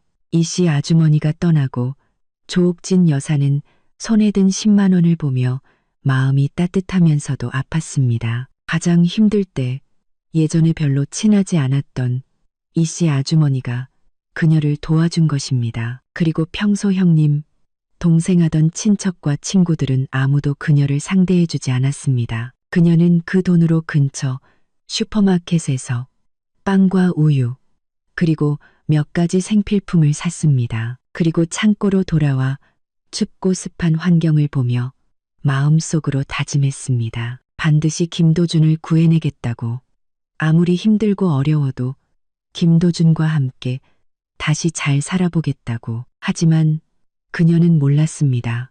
김도준의 상황이 그녀가 생각하는 것보다 훨씬 더 심각하다는 것을요. 김도준은 구치소에서 매일 경찰 조사를 받고 은행에 고소해도 대응해야 했습니다. 그는 변호사를 선임할 돈이 없어 스스로 변호해야 했지만 아무것도 몰라 어떻게 해야 할지 몰랐습니다. 더 절망적인 것은 경찰이 곧 그가 직원들의 월급을 체불했다는 사실을 알아냈고 월급 일부를 받았던 직원들이 그가 구속되었다는 소식을 듣고 다시 그를 고소한 것이었습니다. 김도준은 구치소에서 매일 공포와 절망 속에서 살았습니다. 그는 자신의 충동적인 행동을 후회하고 박수아를 믿지 않았던 것을 후회하고 공장을 제대로 경영하지 않았던 것을 후회했습니다. 하지만 이제 와서 후회해도 소용없었습니다. 그는 법원의 판결을 기다릴 수밖에 없었죠. 저는 그 며칠 동안 매우 바쁘게 지냈습니다. 제 꽃집 인테리어가 거의 끝나가고 있었거든요. 매일 공사 현장에 가서 디자이너와 작업자들과 세부 사항을 논의했습니다. 가게가 점점 따뜻하고 우아하게 변해가는 것을 보며 저는 기대감에 부풀었습니다. 엄마는 저를 적극적으로 지원해 주셨고 자주 공사 현장에 와서 도와주셨습니다. 꽃 공급업체도 알아봐 주셔서 앞으로 꽃을 더 편하게 받을 수 있게 되었죠. 가끔은 저에게 농담을 하기도 했습니다. 수아야, 내 꽃집 열면 엄마가 매일 가서 단골 손님 해줄게. 제가 웃으며 말했습니다. 엄마가 매일 오시면 대환영이죠. 그때는 엄마를 위해 가게를 통째로 빌려드릴게요. 엄마는 웃음을 참지 못하며 저를 흐뭇하게 바라보셨습니다. 저는 엄마가 저를 위해 기뻐하고 있다는 것을 알았습니다. 제가 드디어 김씨 집안의 그림자에서 벗어나 새로운 삶을 시작하게 된 것을요. 그날 오후 제가 공사 현장에서 작업자들과 선반 위치를 논의하고 있을 때 휴대폰이 울렸습니다. 모르는 번호였습니다. 저는 잠시 망설이다 전화를 받았습니다. 전화기 너머로 쉰 목소리의 여자가 들려왔습니다. 조옥진 여사였습니다. 그녀의 목소리는 울먹이고 있었고 애원하는 듯했습니다. 수아야, 내가 잘못했어. 정말 잘못했어. 널 도둑으로 몰아서는 안 됐어. 그 2천만 원 내가 찾았어. 내가 숨겨두고 잊어버렸던 거야. 제발 내 엄마한테 우리 집 좀 용서해달라고 말해줘. 도준이는 아직 구치소에 있고 집은 경매에 넘어갈 판이야. 나 혼자서는 살 곳도 없어. 제발 나 좀 불쌍히 여겨줘. 저는 조옥진 여사의 애원을 들으며 마음이 조금도 흔들리지 않았습니다. 이제 와서 잘못했다고? 불쌍하다고? 저를 모함할 때는 왜 이런 생각을 못했을까요? 저는 담담하게 말했습니다. 조 여사님, 저를 도둑으로 몰 때는 이런 날이 올 줄 몰랐나요? 이제 와서 잘못했다고 해도 소용없어요. 저는 우리 엄마한테 그만하라고 말 안 할 겁니다. 당신네 집안이 이렇게 된 건 모두 자업자득이에요. 알아서 해결하세요. 다시는 저한테 연락하지 마세요. 수아야, 제발. 이번 한 번만 기회를 줘. 조옥진 여사가 전화기 너머로 울부짖었습니다. 내 엄마한테 그만하라고만 해주면 내가 뭐든지 할게. 너한테 무릎 꿇고 사과하고 평생 종노릇이라도 할게. 제발. 저는 차갑게 웃었습니다. 조 여사님, 당신이 나한테 무릎 꿇고 종노릇을 해도 당신이 나에게 준 상처는 사라지지 않아요. 당신이 나에게 그렇게 모질게 굴었는데 이제 와서 용서해달라고? 어림도 없는 소리. 헛수고하지 마세요. 그런든 그렁한 소리, 강궁고, 그런고, 저는 그 말을 끝으로 전화를 끊고 그 번호를 차단했습니다. 더 이상 조옥진 여사와 엮이고 싶지 않았습니다. 그녀의 생사는 저와 아무런 관련이 없었습니다. 전화를 끊자 작업자 한 분이 저를 보며 미안한 듯 말했습니다. 박 사장님, 죄송합니다. 방해됐네요. 계속 선반 이야기할까요? 제가 웃으며 고개를 끄덕였습니다. 네. 계속하죠. 저는 작업자의 손에 들린 도면을 보며 마음이 희망으로 가득 찼습니다. 저의 새로운 삶이 곧 시작될 것이고 김 씨 집안의 삶은 점점 더 비참해질 것입니다. 그들이 제게 진 빚, 저는 하나하나 받아낼 것입니다. 그들이 자신들의 행동에 대해 응당한 대가를 치르게 할 것입니다. 조옥진 여사는 전화를 끊고 완전히 절망했습니다. 그녀는 박수아가 정말로 자신을 용서하지 않을 것이고 윤성영 회장님도 그만두지 않을 것이라는 것을 알았습니다. 그녀는 박수아가 정말로 자신을 용서하지 않을 것이라는 그들 집안은 정말 끝장이었습니다. 그녀는 창고 구석에 앉아 2천만 원이 든 상자를 껴안고 한참을 울었습니다. 날이 어두워지고 나서야 그녀는 천천히 일어나 창고를 나섰습니다. 목적 없이 거리를 헤맸죠.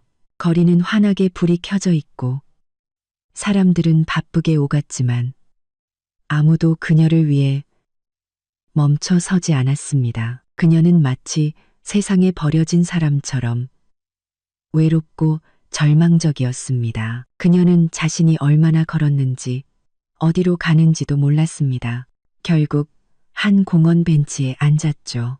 밤바람은 차가웠고 그녀는 추위에 몸을 떨었습니다. 그녀는 멀리 보이는 불빛을 보며 마음이 막막했습니다. 그녀는 앞으로 어떻게 해야 할지, 김도준이 형을 받게 될지, 그들 모자에게 미래가 있는지 알 수 없었습니다. 하지만 그녀는 마음속으로 한 가닥 희망을 품고 있었습니다. 김도준이 빨리 나오기를, 그들 모자가 다시 시작할 수 있기를, 비록 삶이 힘들더라도 함께 있기만 하면 된다고 생각했습니다. 하지만 그녀는 몰랐습니다.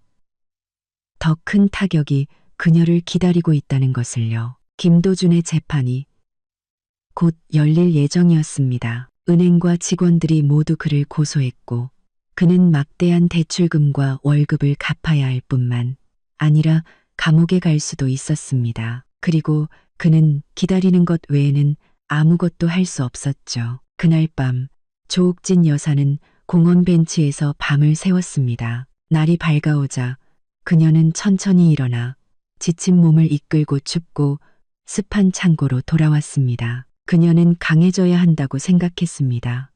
김도준이 나올 때까지 기다려야 한다고, 아무리 힘들고 어려워도 김도준과 함께 이겨내야 한다고. 하지만 그녀는 몰랐습니다. 그녀의 그 강인함이 곧 현실에 의해 완전히 무너질 것이라는 것을요. 김씨 집안의 악몽은 이제 막 시작된 것입니다. 조옥진 여사가 공원에서 창고로 돌아온 다음 날, 그녀는 날이 밝기도 전에 잠에서 깼습니다. 춥고 습한 창고에서 낡은 속옷을 껴입고도 그녀는 온몸이 춥게 느껴졌죠. 주머니 속이시 아주머니가 준 10만 원을 만지며 그녀는 친척과 친구들에게 돈을 빌려 김도준의 변호사를 선임해야겠다고 생각했습니다. 그녀는 대충 씻고 그나마 깨끗한 옷으로 갈아입고 그 10만 원을 들고 밖으로 나섰습니다. 그녀가 가장 먼저 찾아간 곳은 김도준의 큰아버지 댁이었습니다. 큰아버지는 예전에 그들 집안과 관계가 나쁘지 않았고 김도준이 어릴 때 자주 식사를 하던 곳이었습니다. 조옥진 여사는 큰아버지가 그들을 도와줄 거라고 생각했죠. 하지만 큰어머니는 그녀를 보자마자 차갑게 대했고 큰아버지도 돈이 없다며 그녀를 내쫓았습니다. 그녀는 김도준의 이모 댁도 찾아갔지만 이모는 아들 결혼 자금이 부족하다며 5만 원을 쥐어주고는 그녀를 쫓아냈습니다. 그녀는 일주일 동안 온갖 친척과 친구들을 찾아다녔지만 겨우 20만 원밖에 빌리지 못했습니다.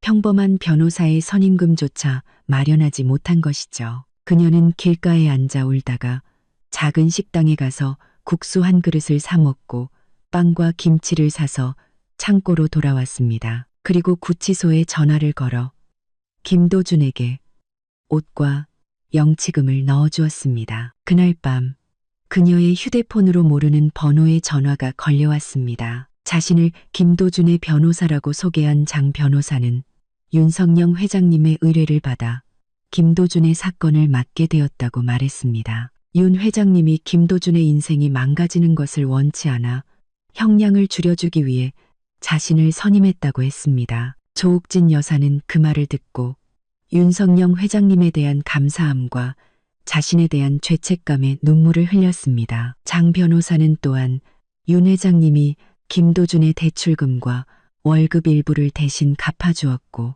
나머지는 그들이 천천히 갚으면 된다고 전해주었습니다. 조옥진 여사는 전화를 끊고 창고에서 한참을 울었습니다. 가장 힘들 때 그녀가 모함했던 박수아의 엄마가 그녀에게 도움의 손길을 내민 것입니다. 그녀는 후회했습니다.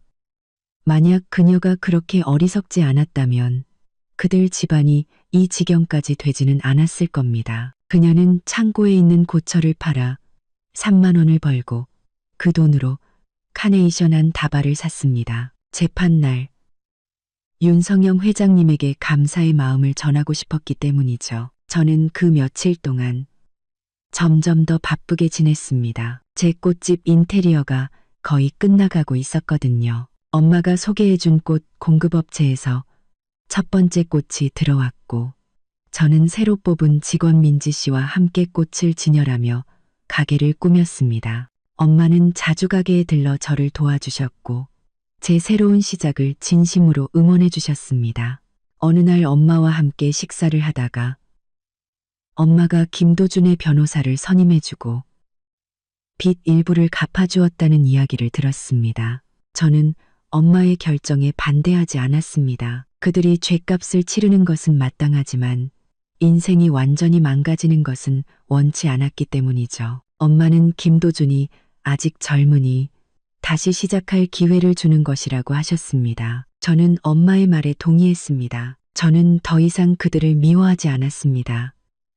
그저 불쌍하게 여길 뿐이었죠. 저는 이제 제 사업과 엄마, 그리고 새로운 삶에 집중하기로 했습니다. 곧 김도준의 재판날이 되었습니다. 조옥진 여사는 아침 일찍 일어나 그나마 깨끗한 옷으로 갈아입고 카네이션 한 다발을 들고 법원으로 갔습니다. 법원에서 장 변호사를 만나 방청석에 앉아 재판을 지켜보았죠. 그녀는 법정에서 초췌해진 김도준의 모습을 보고 눈물을 흘렸습니다. 장 변호사는 김도준이 고의로 채무를 불이행한 것이 아니며 이미 일부를 변제하고 반성하고 있다고 변호했습니다. 결국 법원은 김도준에게 징역 6개월에 집행유예 1년을 선고했습니다. 조옥진 여사는 그 판결을 듣고 안도의 한숨을 내쉬었습니다. 재판이 끝나고 장 변호사는 그녀에게 김도준이 환刑期간 동안 보호관찰을 받아야 하며 남은 빚은 윤석영 회장님이 도와주겠지만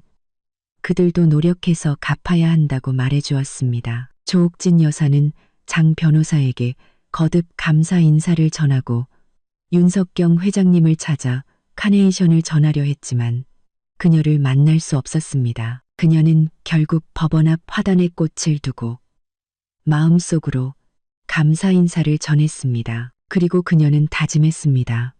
앞으로 김도준과 함께 열심히 일해서 윤석영 회장님에게 진 빚을 갚고 박수아에게도 용서를 구하겠다고. 비록 박수아가 용서해주지 않더라도 그들은 행동으로 자신들이 반성하고 있다는 것을 보여주어야 한다고 생각했습니다. 제가 김도준의 판결 결과를 들었을 때 저는 그저 담담하게 웃었습니다. 이것이 그에게는 최선의 결과라는 것을 알고 있었죠. 엄마가 그들에게 다시 시작할 기회를 준 셈입니다. 앞으로의 삶은 그들 스스로가 만들어가야 할 것입니다. 일주일 뒤 제 꽃집이 순조롭게 문을 열었습니다. 개업날 엄마가 많은 친구분들을 모시고 와서 가게는 사람들로 붐볐고 장사도 잘 되었습니다. 저는 가게에 오가는 손님들과 활짝 핀 꽃들을 보며 행복감에 젖었습니다. 저의 새로운 삶이 드디어 시작된 것입니다. 과거의 아픔은 모두 지나갔습니다. 제 꽃집은 개업 후 날마다 장사가 더 잘 되었습니다. 저는 꽃꽂이 강좌도 열었고 많은 사람들이 찾아와 주었죠. 어느 날 저녁 가게 문을 닫으려 할 때 문 앞에서 조옥진 여사와 김도준을 마주쳤습니다. 그들은 초라한 행색으로 가게 안을 들여다보며 들어오기를 망설이고 있었죠. 저는 그들을 가게 옆 골목으로 데려가 무슨 일이냐고 물었습니다. 조옥진 여사는 울먹이며 윤석영 회장님이 갚아준 돈 외에 아직 3억 원이 넘는 빚이 남았고 윤 회장님이 그 돈을 빨리 갚지 않으면 고소하겠다고 했다며 제게 용서를 구했습니다. 그녀는 자신들이 지금은 돈을 갚을 능력이 없으니 제발 윤 회장님께 몇 년만 시간을 달라고 말해달라고 애원했습니다. 그녀는 갑자기 제 앞에 무릎을 꿇고 자신의 뺨을 때리며 용서를 구했습니다. 김도준도 함께 무릎을 꿇고 제게 절을 하려 했습니다. 저는 그들의 행동에 조금도 동정심이 들지 않았습니다. 그저 그들에게 말했습니다. 당신들이 저지른 일에 대한 대가를 치르는 것뿐이에요. 하지만 제 엄마에게 고소하지 말라고 3년의 시간을 주라고 말해줄게요. 대신 매달 조금씩이라도 빚을 갚아야 하고 모든 친척들 앞에서 제게 공개적으로 사과해야 해요. 그들은 제 조건을 받아들였고 며칠 뒤 작은 식당에서 몇몇 친척들을 모아놓고 제게 공식적으로 사과했습니다. 저는 그들의 사과를 받았지만 용서하지는 않았습니다. 그리고 그 식당을 나온 후 저는 그들과의 모든 인연을 끊었습니다. 저는 이제 제 꽃집을 운영하고 제 삶을 사는 것에만 집중하기로 했습니다. 그 후 김도준은 공사장에서, 조옥진 여사는 청소부로 일하며 매달 조금씩 빚을 갚아나갔습니다. 저는 가끔 그들의 소식을 들었지만 더 이상 신경 쓰지 않았습니다. 몇 년 뒤 저는 김도준과 정식으로 이혼했고 제 꽃집은 두 번째 분점을 낼 정도로 성장했습니다. 어느 날 분점에 갔다가 한 아파트 단지에서 청소하고 있는 조옥진 여사를 보았습니다. 그녀는 저를 보고 부끄러운 듯 고개를 숙이고 계속 청소를 했습니다. 저는 그녀에게 아무 말도 하지 않고 그저 지나쳤습니다.